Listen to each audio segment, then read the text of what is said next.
دو چیزیں علماء نے بیان کی ہیں مذہب پہ چلنے کے لیے. وہ دو چیزیں اگر آپ کی زندگی میں نہیں ہیں تو مذہب ہی کے نام پہ آپ گمراہ ہوگے بھی اور لوگوں کو گمراہ کرو گے بھی. یہ دو چیزوں کے لیے میں نے اتنی لمبی تمہید بیان کی ہے. ان دو میں سے ایک چیز یہودیوں میں نکلی اور ایک عیسائیوں میں نکلی, سمجھتے ہو؟ اور مسلمانوں میں بہت سے ایسے ہیں جن میں دونوں ہی نکل گئی ہیں. ٹھیک ہے نا, دونوں ہی کیا ہو گئی ہیں؟ شارٹ. دو چیزوں میں, جب دو چیزوں میں سے ایک چیز کی کمی ہو جائے تو آپ گمراہ. وہ دو چیزیں کیا ہیں؟ ایک کو کہتے ہیں علم, دوسرے کو کہتے ہیں ذکر. اللہ سے تعلق بھی کہہ سکتے ہیں, ذکر اللہ کی کثرت بھی کہہ سکتے ہیں, عبادت کی کثرت بھی. اللہ سے کتنا مضبوط ریلیشن ہے, مختلف تعبیرات ہیں, نتیجہ سب کا ایک ہی ہے. جب آپ کے پاس پراپر دین کا علم نہیں ہوتا, یہ نہیں کہ یوٹیوب پہ دیکھ کے علم حاصل کر لیا یا چند کتابیں پڑھ کے, پراپر وے میں آپ باقاعدہ علم حاصل نہیں کرتے تو خود بھی گمراہ ہوتے ہیں اور دوسروں کو بھی گمراہ کرتے ہیں. بھی لوگوں کا علاج کرنے کی اجازت نہیں ہے جب تک پراپر کسی ادارے میں حکیم نہ بنا ہو یا ڈاکٹر نہ بنا ہو. کہیں ہے دنیا میں آپ امریکہ کے ویزے کے لیے اپلائی کرو کہ میں ڈاکٹر ہوں, میں لوگوں کا وہاں جا کے علاج کرنا چاہتا ہوں, امریکن پوچھیں گے آپ نے کہاں سے پڑھا ہے, آپ کہہ رہے ہیں میرے نانا بہت بڑے ڈاکٹر تھے تو انہی کی خدمت میں ساری زندگی گزار دی میں نے, مان لے گا وہ؟ کہے گا بھائی تیرے نانا کا بھی ہمیں نہیں پتا اور تیرا بھی ہم. جو پراپر وے میں ایک سلیبس ہے اس کو فالو کرو. آپ صرف ایک دین اور مذہب کو تماشا بنا لیا لوگوں نے, جو اٹھتا ہے مذہبی اسکالر بن کے گائیڈ کرنا. اور جب ان سے کہا جائے کہ تم نے کون سا سلیبس پڑھا ہے تو فوراً جواب دیتے ہیں کہ نبی کے دور میں کوئی سلیبس تھا ہے بھائی. کمال کی بات یہ کہ جب سلیبس نہیں تھا نا نبی کے دور میں, مرتب نہیں ہوا تھا. سلیبس اس وقت بھی تھا, ایک ہوتا ہے مرتب ہونا, جیسے قرآن تھا مرتب حضرت عثمان نے کیا, حدیث تھی مرتب امام بخاری نے کی, فقہ تھا مرتب ابو حنیفہ نے, امام مالک نے اور دیگر ائمہ نے کیا. سب چیزیں تھیں, مرتب نہیں تھا. لیکن کمال کی بات یہ کہ جب نبی کے دور میں یہ مرتب نہیں تھا پھر بھی ہر ایک کو مذہبی اسکالر بننے کی اجازت نہیں تھی, ہر ایک کو فتویٰ دینے کی اجازت نہیں تھی. مخصوص صحابہ تھے جن سے لوگ مسائل پوچھتے تھے. سمجھ میں آ رہی ہے بات کہ نہیں آ رہی؟ ہر ایک کو اجازت نہیں تھی. نبی دیکھتے تھے کہ جنہوں نے میری صحبت میں زیادہ ٹائم گزارا وہ حلال و حرام کا علم ہے, ان کو آپ صلی اللہ علیہ وسلم اتھارٹی دیتے تھے کہ یہ بتائیں گے لوگوں کو مسائل. آج تو جو اٹھتا ہے کمبخت چند کتابیں, عربی تک تو آتی نہیں ہے جو اسلام کی بیسک زبان ہے, ایک لائن عربی میں نہیں پڑھ سکتے یہ لوگ, ایسے فتوے دے رہے ہیں ایسے فتوے. تو جہاں علم کی کمی ہوگی وہاں مذہبی اسکالر تو آئیں گے لیکن لوگوں کو سیدھا راستہ دکھانے کے بجائے کیا کریں گے؟ گمراہ. ایک دفعہ جہاز میں آتے ہوئے نا ایک صاحب مجھ سے الجھ گئے کہ یہ اسلامک بینکنگ سب ٹوپی ڈرامہ ہے, یہ سود ہے جس کو علماء کھا رہے ہیں. میں نے کہا آپ نہیں کہ تم مجھے پھر بھی اعتراض کرتے, آپ نے بھی فتویٰ دے دیا حلال ہونے کا, آپ بھی کھا رہے ہو. میں نے کہا میں تو نہیں کھا رہا, نہ مجھے کس اسلامک بینک سے 5 روپے بھی نہیں ملے اس فتوے پہ. بلکہ جن دنوں میں ہم نے بینک کے جائز ہونے کا فتویٰ دیا ان دنوں میں میزان بینک میرا اکاؤنٹ ہی نہیں کھول کے دے رہا تھا.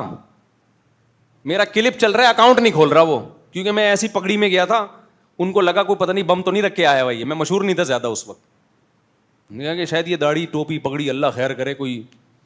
میں نے کہا بھائی کچھ بھی نہیں, ایسے ہی ہیں جیسے آپ ہو, پر پگڑی پہنی بھی ہے. نہیں کھولا. اور ان دنوں میں الزامات کیا لگ رہے تھے؟ سود خور, پیسے لے لے کے فتوے دیتے ہیں یہ.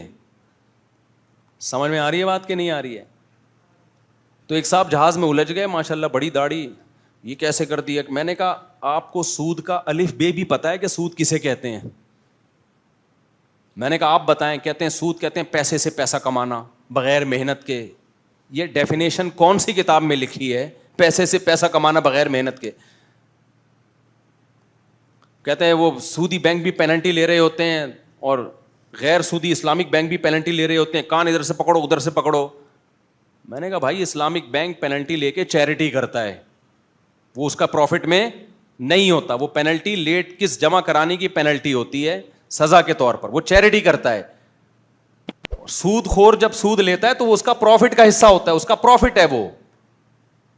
تو کہنے لگے کان ادھر سے پکڑو ادھر سے پکڑو. میں نے کہا کمال کی بات ہے, چیریٹی کر رہا ہے وہ, کروڑوں روپے. کہتے ہیں یہ سب ڈرامہ ہے, کوئی چیریٹی نہیں ہو رہی. میں نے کہا آپ نے جا کے دیکھا ہے, سسٹم کو پڑھا ہے؟ آپ یہ بولو کہ مجھے نہیں پتا. سمجھ میں آ رہی ہے بات؟ ہر چیز میں ٹانگ اڑانے کی آپ کو ضرورت نہیں ہے. ہاں کوئی عالم اعتراض کرے نا, اس عالم کا اعتراض بنتا ہے کہ بھئی اس کی رائے کا اختلاف ہے. عامی آدمی کی رائے کا اختلاف معتبر نہیں ہوتا. 15-20 منٹ میں اس کو سمجھاتا رہا بولشتا. میں نے کہا بھائی میرے پاس کھوپڑی نہیں ہے, کیونکہ کچھ بیسک نالج پہلے ہونی چاہیے, اس کے بعد آپ کو ایک چیز سمجھائی جا سکتی ہے. آپ کو تو بیسک نالج ہی نہیں ہے, تو میں کیا آپ کو یہاں درس نظامی پڑھانا شروع کر دوں پورا بٹھا کے؟ صبح و شام لوگ الجھتے ہیں. ایک دفعہ کسی تقریب میں بیٹھے تھے, بقرات اور افلاطون آ گئے ہم سے بات کرنے کے لیے نا. افلاطون کہنے لگے آپ طلاقوں کے فتوے دیتے ہو. میں نے طلاق پر ایک کتاب لکھی ہے بڑی زبردست, قرآن و سنت سے نکالا ہے میں نے نا, کہ یہ طلاق کا سیٹ اپ ہی جو مولویوں نے چلایا ہوا ہے پورا کانسیپٹ ہی غلط ہے, پورا کانسیپٹ ہی قرآن و سنت کے خلاف ہے. آپ ایک دفعہ پڑھیے گا ضرور اس کو. میں نے کہا بس کر دے بس, 1400 سال ہو گئے ہیں امت کو قرآن و سنت پہ چلتے ہوئے, تو کوئی نئی چیز لایا مارکیٹ میں؟ اور میں نے کہا یہ جو آپ کہہ رہے ہو نا علماء کا, طلاق کی آیتیں پورا الحمد سے لے کے والناس تک قرآن ہم نے ایک ایک زبر زیر پیش کے ساتھ پڑھا بھی ہے اور سمجھا بھی ہے. پھر ایک تفسیر نہیں, ایک ایک آیت میں درجنوں تفاسیر. پھر ہمیں خود عربی آتی بھی ہے الحمدللہ. پھر اس سے متعلق جو احادیث ہیں وہ بھی دیکھی ہیں, پھر صحابہ کے فتوے بھی دیکھیں. اس کے بعد جا کے ہم نے فتویٰ دیا ہے کہ طلاق کیسے ہوتی ہے کہ نہیں ہوتی. تم نے کیا پڑھا ہے؟ میں نے کہا تجھے عربی آتی ہے؟ پہلے کہہ رہے نہیں عربی نہیں آتی, میں نے ریسرچ بہت ہے. قرآن تو عربی میں میرے بھائی, تو نے پتہ نہیں کس کا ترجمہ پڑھ کے کون سی ریسرچ کر لی ہے. تو پہلی چیز پراپر علم. سمجھ میں آ رہی ہے بات کہ نہیں آ رہی؟ جب تک مفتی تقی عثمانی صاحب پر کتنے طنز کیے جاتے ہیں, سود خور مفتیوں کے فتوے کی کوئی حیثیت. تم خدا کے غضب کو دعوت دے رہے ہو یار. حضرت مفتی تقی عثمانی صاحب کے بارے میں جو 15 سال پہلے میرے پاس رپورٹ تھی, میزان بینک کو جائز کہہ کے بھی اس سے جو ملنے والا پروفٹ تھا وہ صدقہ کر دیا کرتے تھے احتیاطاً, جائز ہے لیکن نہیں رکھنا, صدقہ کر دینا ہے. اب کا مجھے نہیں پتا بھائی, آپ ہم سے پوچھو ان کے تقوی کے حالات کیا ہیں, وہ کتنا پیسہ کتنے طریقوں سے کما سکتے تھے, نہیں کمایا انہوں نے. بس جو آدمی بیٹھا ہے افلاطون بنا ہوا, لمبی لمبی پھینکتا رہے گا بیٹھ کے. سود خور مفتی, فلانا مفتی. بھائی سود سے بچایا ایک شخص نے, بچانے والے کو آپ سود خور کہہ رہے ہو. حضرت مفتی تقی صاحب پر جو باہر ملکوں میں پابندی لگی ہے نا, وہ اسلامک بینکنگ کی وجہ سے لگی ہے. لیبر انہیں دہشت گردی کا لگایا ہے. یہودیوں کو ڈرتا ہی تو سارا سیٹ اپ سود کا ہمارے ہاتھ سے نکل جائے گا.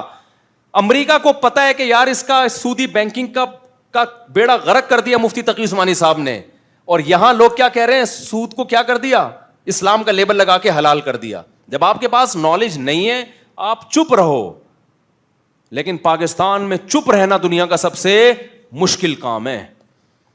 امریکہ کے کتا تھا, اس نے کہا میں پاکستان جا رہا ہوں. وہاں کتوں نے امریکہ میں بولا اس کو, ابے پاگل آدمی, تجھے یہاں نہلا دھلا کے تیرے گلے میں سونے کا لاکٹ جو تجھے پکڑ کے کھڑا ہوتا ہے وہ کتا لگ رہا ہوتا ہے تیرے سامنے, اتنا تجھے پروٹوکول دیا جا رہا ہے, تو پھر ایک غریب ملک میں کیوں جا رہا ہے؟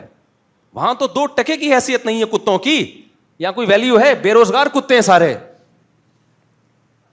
ہر وقت بےچارے کہیں سے کچھ خوشبو آ جائے نا بریانی کی, 6 کتے لائن میں آ کے کھڑے ہو جائیں گے یہاں پہ.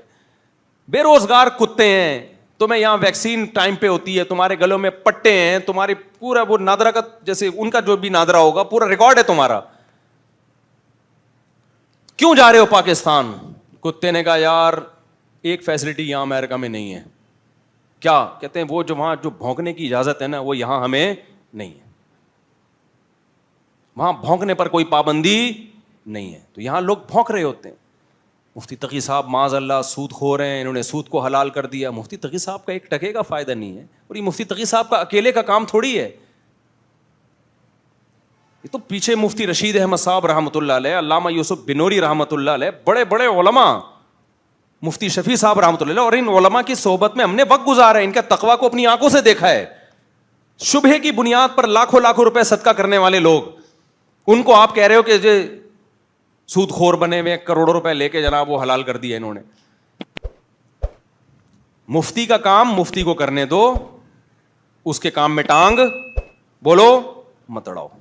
حضرت مفتی تقی عثمانی صاحب کا ایک بہت بڑے اسکالر سے ٹاکرا ہوا نا, وہ کافی اچھا کام کرنے دین کا, تو انہوں نے کچھ مسائل بتائے تھے غلط. حضرت مفتی تقی صاحب کی عادت نہیں ہے لوگوں کو اس طرح کھلے عام رسوا کرنے کی. انہوں نے بند کمرے میں ان کو سمجھایا کہ آپ جو کام کر رہے تھے اس کو فوکس کرتے. آپ نے جب سے فقہی مسائل میں ٹانگ اڑائی ہے نا, پھر مفتی صاحب نے ان سے چند سوالات پوچھے, حضرت مفتی صاحب نے, ان کے جواب نہیں آئے. فرمایا مفتی کے لیے یہ بیسک نالج ہے جو آپ کو معلوم نہیں ہے, اور آپ کیسے لوگوں کو فتویٰ دے رہے ہو. لیکن وہ سمجھدار تھے, انہوں نے کہا آج کے بعد میں یہ کام نہیں کروں گا. تو جو جس کا کام ہے میرے بھائی اسی کو ساجھے, اسی کو کرنے دو. ایک صاحب نے فتویٰ دے دیا کہ یہ لاشوں کا جو ہے نا پوسٹ مارٹم, جو لاوارث لاشوں کا کہ آرگن استعمال کرنا جائز ہے. ایک مشہور اسکالر ہیں, نام لینے کی ضرورت نہیں, کیونکہ یہ لاوارث ہیں, ان کا کوئی باپ دادا ہے نہیں, تو ان کے آرگن استعمال کر سکتے ہیں بغیر پرمیشن کے بھی. خدا کے بندے, اسلام میں کوئی لاش لاوارث نہیں ہے. قرآن و حدیث سے پتہ چلتا ہے جو لاوارث لاش ہے تو محلے والے اس کے وارث ہیں, اس کی دیت دیں گے. وہ کسی جگہ سے لاش مل جائے نا, اسلام کا قانون تو ہے نہیں نا نافذ, تو اسلام کہتے ہیں اس کے باپ دادا کا پتہ نہیں چل رہا, یہ سارا محلہ اس کا باپ دادا ہی ہے, یہ تمہاری اولاد ہے, اور اس کے وارثوں کو تلاش کر کے تم دیت دو گے کہ تمہارے محلے میں قتل ہوا ہے, تم ذمہ دار ہو, دیت دو گے اس کو. تو جس کو یہ بیسک نالج پتہ نہیں ہے وہ کہہ رہے کہ لاوارث لاشوں پہ جائز ہے. بھائی اسلام میں سب سیم ہے, جس کی اولاد ہو وہ بھی, جس کی نہیں ہے. تو اگر جائز ہے تو پھر آپ اپنے باپ کی لاش کے آرگن دو, جا کے اپنی ماں کی لاش کو ڈاکٹروں کے حوالے کرو, کیونکہ لاوارث اور وارث میں اسلام میں کوئی فرق. بھائی احترام میں, میت کے احترام میں یہ نہیں دیکھا جائے گا اس کے وارث ہیں یا نہیں ہے, سیم پروسیس ہے, غسل, کفن, جنازہ اور قبر, اس میں کوئی فرق نہیں ہے. اگر کسی کا بیٹا نہیں مل رہا, باپ نہیں مل رہا, تو آپ وہ بوڑھا ہے تو آپ اس کا بیٹا بن کے غسل کفن کر کے دفناؤ گے. ساری ذمہ داری کس پر ہوگی پھر؟ آپ پر ہوگی. تو اگر یہ جائز ہے, گردے پھیپھڑے کلیجے جو ڈاکٹر نکال کے لے جاتے ہیں, پھر اپنے باپ کے لیے بھی فتویٰ دو کہ میرے باپ کی لاش سے بھی نکالنا جائز ہے, میری ماں کی لاش سے بھی نکالنا جائز ہے. وہ اسکالر کہہ رہے نہیں ہمارے ماں باپ سے جائز نہیں ہے, لاوارث لاشوں سے جائز ہے. واہ واہ واہ واہ. جس بیچارے کا کوئی مل نہیں رہا اس کے گردے پھیپھڑے کلیجے لے جا کے کیا کر دو, ڈاکٹروں کے حوالے کر دو, اور تم اپنی ماں کو بڑے تقدس کی نگاہوں سے دیکھتے ہو, وہ جائز نہیں ہے. تو یہ چل رہا ہے مارکیٹ میں, سمجھتے ہو کہ نہیں سمجھتے؟ تو پہلی چیز ہے علم. بس بات کو سمیٹ رہا ہوں. پہلی چیز کیا ہے؟ وہ پراپر علم نہیں ہوگا, آپ کیا کرو گے؟ گمراہ. قرآن سے پتہ چلتا ہے عیسائیوں میں گمراہی کی ایک بہت بڑی وجہ علم نہ ہونا. دوسری چیز ذکر, تعلق مع اللہ. دنیا مسافر خانہ ہے, جنت کی لالچ, جہنم کا خوف, کثرت ذکر. جب اس مذہبی اسکالر کا اللہ سے رشتہ ہو گیا کمزور, علم کے باوجود وہ لوگوں کو مذہب کا منجن بیچے گا, وہ شہرت کا بھوکا ہو جائے گا. پھر وہ پہلے زمانے میں ایسا نہیں تھا کسی کو بھی ممبر پہ بٹھا دیا جائے. بھائی بڑے بڑے خانقاہوں میں نا بڑے مشقتیں کروائی جاتی تھیں. تبھی شعر ہے, آئینہ بنتا ہے رگڑے لاکھ جب کھاتا ہے دل, کچھ نہ پوچھو دل بڑی مشکل سے بن پاتا ہے دل. دل سے حسد, بغض, کینہ, دنیا کی محبت, شہرت کی محبت. بعض لوگ 4 آدمی ان کے ہاتھ پاؤں چومیں تو وہ اپنی اوقات بھول جاتے ہیں, شہرت کے بھوکے ہوتے ہیں, پیسوں کے بھوکے ہوتے ہیں. تو دل کو آئینے کی طرح چمکدار بنانے کے لیے رگڑے کھانے پڑتے ہیں. پہلے رگڑے کھانے کے پروسیس سے گزر کے اس قابل ہوتا ہے. آج بہت سارے مذہبی اسکالر نہ کبھی کسی استاذ کے سامنے 2 زانوں بیٹھے, ایسا لگتا ہے پیدا ہوتے ہی کو پیر و مرشد تھے. یہ ان کی اماں نے کوئی کیپسول کھائے تھے ان کو مرشد بنانے کے, اور بچہ کیسا پیدا ہو گیا. وہی آداب والا لطیفہ یاد آ رہا ہے, سنا ہے نہیں سنا میرا خیال. بھائی نئے نئے لوگ بھی آئے ہوئے ہیں نا. سائنسدانوں نے ایک دوا ایجاد کی, یہ آج کے اس پہ فٹ ہو رہا ہے نا, اس لیے میں دوبارہ ریپیٹ کر رہا ہوں. یہ جو میرا ٹاپک ہے نا اس پہ پورا فٹ ہو رہا ہے. پیدائشی نیک, پیدائشی تربیت یافتہ کوئی نہیں ہوتا. آپ نے کس شیخ کی, کس بزرگ کی صحبت اٹھائی ہے, کس نے آپ کی تربیت کی ہے, کس نے آپ کو غلط باتوں پہ ڈانٹا ہے, صحیح بات پہ اپریشیٹ کیا ہے. یہ سب چیزیں ہونے کے بعد انسان دی تھی جب آپ غلطیاں کرتے تھے, یا آپ سے کبھی زندگی میں کوئی غلطیاں ہوئی نہیں, کوئی ڈانٹنے والا ہے ہی نہیں آپ کو. آپ کہہ سکتے ہو میرے ماں باپ نے ڈانٹا, ماں باپ کی تربیت کس نے کی تھی؟ یہ علماء کی صحبت صحبت صحبت بزرگوں کی صحبت پر جو صدیوں سے لوگ زور لگاتے آئے ہیں, یہ بلا وجہ نہیں لگایا انہوں نے.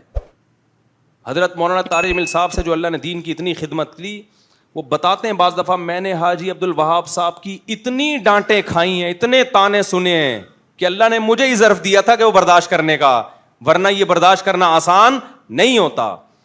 ناک پہ جس کے مکھی بیٹھی ہو کہ مجھے کوئی ڈانٹ نہیں سکتا, میرے خلاف کوئی بول نہیں سکتا, ایسے لوگوں کی اپنی تربیت نہیں ہوتی میرے بھائی, وہ دوسروں کی تربیت کیسے کریں گے؟ تبھی تو دیکھو نا, جو آج کسی اسکالر کے بارے میں کرو کیسا ایک دم تپاور ریئیکشن آتا ہے ان کا. ابے تو اپنی اوقات بھول گیا کیا؟ دلائل کا جواب دلائل سے تمیز سے دے دو بھائی.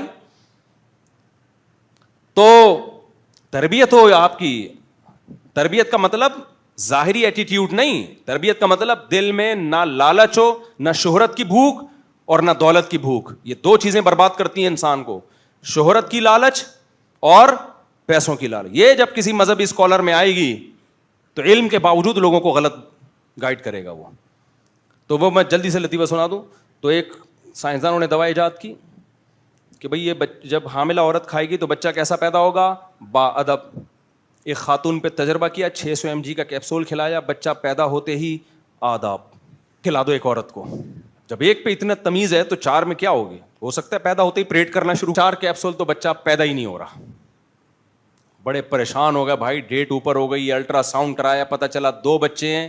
ایک دوسرے کو کہہ رہے پہلے آپ, وہ کہہ رہے نہیں پہلے. ایسا ہوتا ہے, حقیقت کی دنیا میں ایسا نہیں ہوتا. تو اسی طرح میرے بھائی, کوئی اگر مذہبی اسکالر کہتا ہے, آپ اس سے پوچھو آپ نے کس سے علم حاصل کیا, کس کے سامنے 2 زانوں بیٹھے, کس کی ڈانٹیں کھائیں, کس کی مارے کھائیں, کون تھا جو آپ کو غلط باتوں پہ تنبیہ کرتا تھا, کون تھا جو آپ کو صحیح باتوں پہ اپریشیٹ اور وہ آپ کو صحیح گائیڈ کرتا ہے. تو اگر کہیں نہیں میں نے خود قرآن و حدیث سمجھا ہے, بھائی صحابہ نے خود نہیں سمجھا, ان کو نبی کی تربیت. عبداللہ بن مسعود کے شاگردوں نے ڈانٹیں کھائیں عبداللہ بن مسعود سے, اور ان کے شاگردوں نے اپنے بڑوں سے. تو کیا نیا آیا ہے مارکیٹ میں؟ تیری اماں پیدا ہی حب جا اور حب مال سے تو پاک پیدا ہوا ہے. ہو سکتا ہے سائنسدانوں نے کوئی ایسے کیپسول بنا لی ہو جو ماں کھائے گی, بچے میں نہ حب جا ہوگی نہ حب مال. حب جا کہتے ہیں شہرت کا بھوکا, اور مال کی لالچ سے پاک. ہو سکتا ہے اماں نے ایسے کیپسول کھا لی ہو, بتا دو بھائی ہم بانٹ دیتے ہیں فری میں یہاں. اور اگر ایسے کیپسول ایجاد نہیں ہوئے تو تمیز, ادب, دل سے دنیا کی محبت کا نکل جانا, اللہ کی محبت کے چشمے دل میں پھوٹنا, یہ علم سے نہیں ہوتا, یہ اہل اللہ کی صحبت سے ہوتا ہے. سمجھتے ہو گئے نہیں سمجھتے؟ علم سے نہیں ہوتا. یہ علم مرزا غلام احمد قادیانی کے پاس کم نہیں تھا, صحبت نہیں تھی. این ممکن ہے لوگ مثال دیں فلاں نے تو بزرگوں کی صحبت اٹھائی ہے, وہ تو پھر بھی انسان کا بچہ نہیں ہے. بھائی یہ پروسیس سے گزرنا ضروری ہے, اس کے بعد پھر انسان کی اپنی صلاحیت ہے. اتنا کافی نہیں ہے, خود بھی تو بننے کی کوشش کرے نا. بعض لوگ ساری زندگی اہل اللہ کی صحبت میں رہتے ہیں پھر بھی انسان کے بچے نہیں بنتے, اس لیے کہ وہ سیکھنے کی نیت سے رہتے ہی نہیں ہیں. صحیح سیکھنے کی نیت سے اہل اللہ کی صحبت کوئی اٹھائے گا. اہل اللہ سے میری مراد کیا ہے؟ جن کے دل میں خود بھی دنیا کی محبت نہ ہو, اللہ کی محبت سے ان کا دل بھرا ہوا ہو, اور وہ محبت ٹرانسفر کریں کہاں؟ پارسل کا ان کے پاس انتظام ہو. بعض دفعہ انسان اللہ والا ہوتا ہے, پارسل کا انتظام نہیں ہوتا, اس کی مجلس میں بیٹھ کے فائدہ نہیں ہوتا. تو ایسے اہل اللہ کی صحبت جس کے پاس اللہ کی محبت ٹرانسفر کرنے والی, ٹرانسفر یعنی پارسل کرنے کا انتظام ہو. برگر دکان سے خریدتے ہو, بعض دفعہ وہیں بیٹھ کے کھانا پڑتا ہے, وہ کہتے ہیں ہمارے پاس پارسل کا انتظام نہیں ہے. تو ایسے اہل اللہ کے پاس بیٹھنا جس میں خود تو بڑی نیک ہو, خود تو بہت نیک ہو, لیکن محبت پارسل نہ کر سکتا ہو, اس بزرگ کے پاس بیٹھنے کا فائدہ نہیں ہے. تو وہ بزرگ جو صالح بھی ہو اور مصلح بھی ہو, جب تک ان بزرگوں کی اہل اللہ کی صحبت میں انسان ٹائم نہیں گزارتا, اس کے دل میں یہ 2 گندگیاں نہیں نکلتی, ایک دنیا کی لالچ اور ایک پیسوں کی لالچ اور شہرت کی لالچ. تو یہودیوں میں 2 ٹیکنیکل فالٹ پیدا ہوئے جس کی وجہ سے علم کے باوجود انہیں لوگوں کو گمراہ کیا. تو میرے اور آپ پر یہ فرض ہے کہ ہم اپنے اندر سے ان گندگیوں کو صاف کریں, پھر ہمیں صحیح مذہب سمجھ میں آئے گا. اور یہ گندگیاں صاف ہوتی ہیں اللہ کے ذکر سے. تو نماز روزے میں دل لگاؤ, انسان کے بچے